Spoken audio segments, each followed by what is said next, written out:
Any of y'all that's watched my channel for any length of time probably recognizes this building. This is my workshop.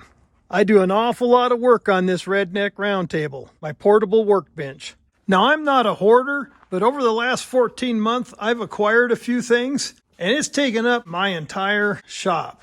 Now, I'm chomping at the bit to get my Jeep project finished, but I can't even get to the thing. 14 months ago, I bought a cabin in the Upper Peninsula of Michigan, and that cabin's going to require a few things. As I find them on sale or find them on Facebook Marketplace, I'll buy them, and I have nowhere to put them but in my shop. So it's getting to be pretty crowded. This past September when I was up in Michigan, I rented a little grade tractor, made the driveway in the area around the cabin a lot more accessible to get in and out of. Built a small pad on the property, and we brought in a 20-foot Connex. We'll have a place to put some storage. We got the things that I've been buying to put in the cabin, some of the tools I'm going to need up there permanently, shovels, rakes, that kind of stuff. And some of the tools I'm going to take up there temporary while I work on the cabin and get it livable. I bought this house in 2012. It was abandoned. It was pretty much gutted inside. It was not livable, but it sat on 1 acre, and I was able to pick this up for a really good price. The only thing that was here besides the house was this 12 by 16 little storage shed, and there was a nasty little dilapidated chicken coop that sat right here where these fruit trees are planted. And where my shop now stands was a big dead tree that was laid over on its side that I had to cut up into firewood. This lot slopes west to east. The first thing I did after buying this place was rent a grade tractor, and I drug a bunch of the dirt off of this side of the yard down into that side. Then I dug a footer and put a retaining wall around where I was going to put the shop. After I leveled the pad, I had a concrete company come out and pour a monolithic slab on it. Then I had the steel building installed. Now, I generally do all my own work, but I got all this done in less than 2 weeks for just a little bit more than what it would cost me to do it myself. For the first 5 years, it was just a metal building with no electricity to it except an extension cord. At the time, we were living in another house in town. We had to have a building out here that could put some tools to do the work on the house that was here on this property. Once I had the house finished, I decided to make this into kind of a workshop man cave, and I'd have a place that I could come out and work, and I wouldn't be disturbing my wife while she was downstairs working on her quilting machine.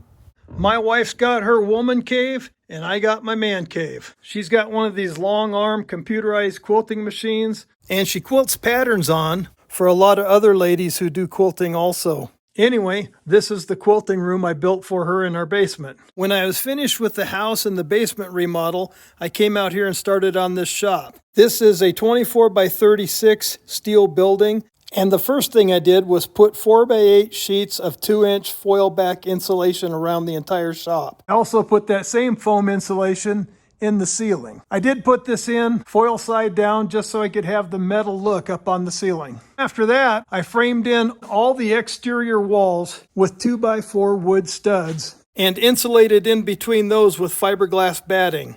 I brought electricity in here and put multiple outlets down both walls. When I was about half done framing in the exterior walls, my son-in-law called me, and he's a superintendent for a construction company, and he was finishing up an apartment complex up in Cheyenne, Wyoming. He called me up and told me that they had a bunch of drywall, 2x6s, and 2x8s that was left over. He called down to Denver, where the company was from, asked them to come and pick it up, and they said it just would cost them too much money at the time to go pick it up. They told them just to put it in the dumpster and send it to the dump. Anyway, he told me if I wanted to bring my utility trailer and go up there, I could take any of it that I wanted. I made a couple trips up to Cheyenne, and I brought a bunch of stuff back here to my place. One of the first things I did when I got back with that lumber is I built this mezzanine with these 2 rooms under it. That room there is my office, and this was just going to be a storage room for my freezers and stainless steel tables that I use for butchering elk and deer. And over time, it just got filled with stuff that I am now removing so I can close this room in just like my office and use it for proper storage.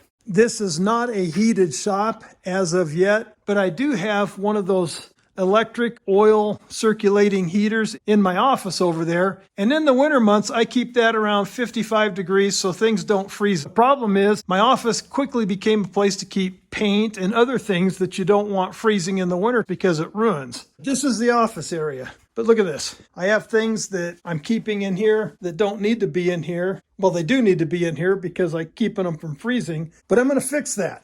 Now, both these rooms were built out of 2x6s with a 2x8 floor on the top of the mezzanine there. There's R19 fiberglass insulation in the ceiling, and the walls with the combination of fiberglass and foam are R23.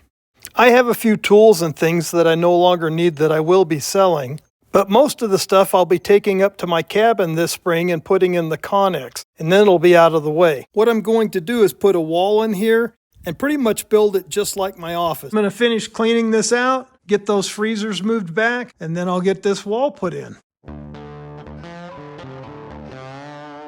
Now you'd think that I'd at least keep one of my crowbars here, but no, I took both of them up to my off-grid cabin to tear apart the inside, so I don't have one. But what I need is a little leverage. What I do have is this pickaxe. Oh yeah. Just try not to smash the fingers and we'll be doing well.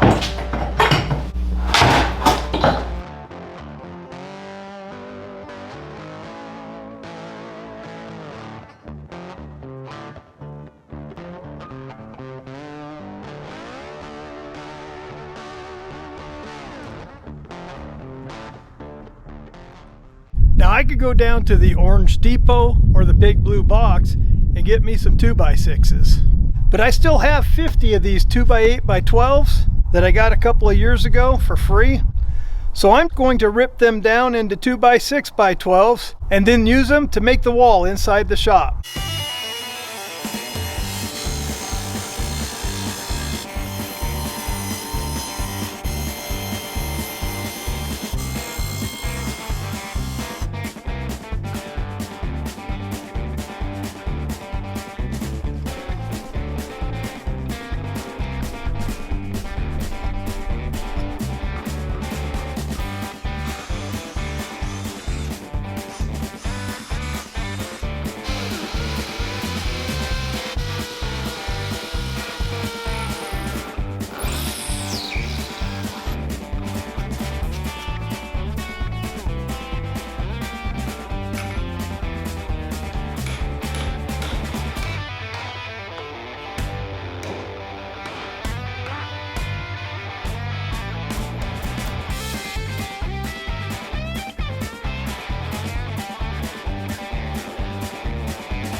I pulled the wall inside here so I could set it in where it belongs. I've still got a couple of framing members I got to put right in this area, just like I have up at the top.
I like pre-drilling the holes for my doors. It just makes life easier. Then I'll use a little bit bigger bit so the head sets flush.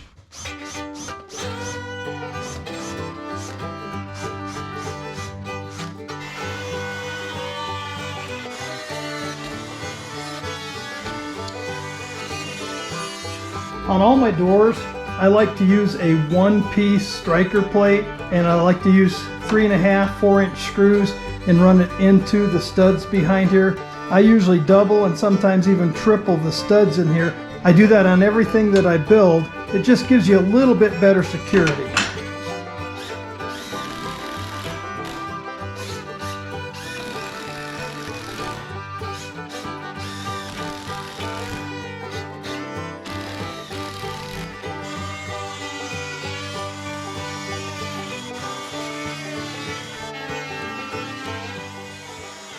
The trim boards that I pulled off from around this cubby area before I put the wall in, I saved those. I'm pulling the nails out of them and recutting them to new dimensions to fit for trim on this wall that I just put in.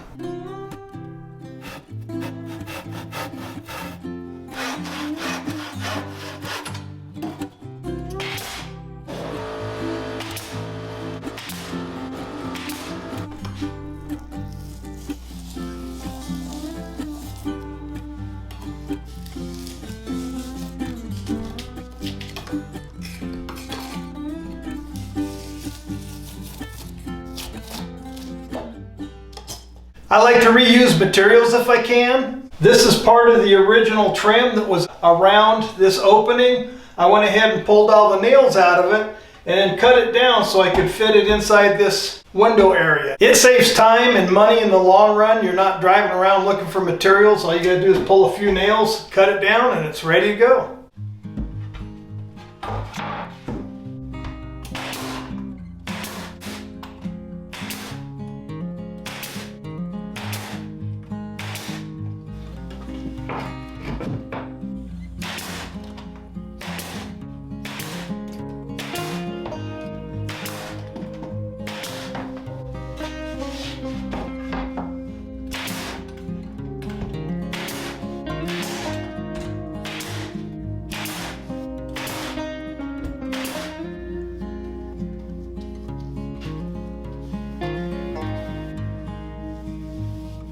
Just in case you're wondering, I hate painting.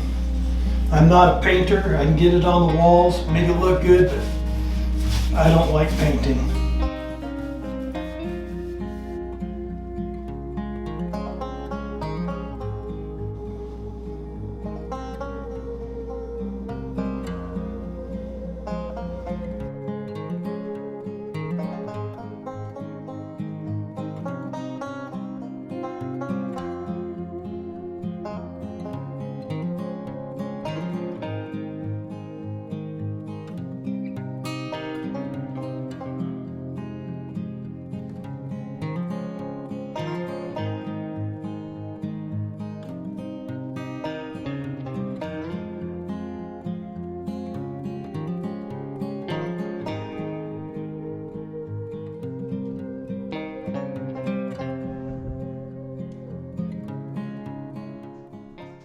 And there you go. We got this room completed. Now I really like that rustic barn style look with the metal in it. Give it a little bit of an industrial look also. I think they lend themselves well to each other. You can see when I built that mezzanine a few years ago, I used that same look, that barn industrial kind of look. Really looks good in a shop like this. And it actually looks good in cabins too. I think I'm going to do my cabin in the Upper Peninsula of Michigan real similar to this. My whole purpose to build this room was to have a space that I could heat and keep things out of the main shop and out of my office. I put this little thermometer, humidity gauge in this room, and you can see that it's 66 degrees in here. This is one of those little electric oil circulating heaters. This little thing's got 3 settings on it. I've got it set on 1, and the dial above it is almost halfway up, and we have 66 degrees, so it's plenty insulated in here. And that's pretty much it. In the next couple of weeks, I'll be organizing everything, getting it put where it needs to be, and I'll have a shop again. That'll be great. If you enjoyed this video, please give it a like and check out some of my other videos. If you enjoyed them, consider subscribing to the channel. If you have any comments or questions about it, please leave it in the comment section below. I always answer the comments when I see them. Thank you for stopping by and spending your time with me.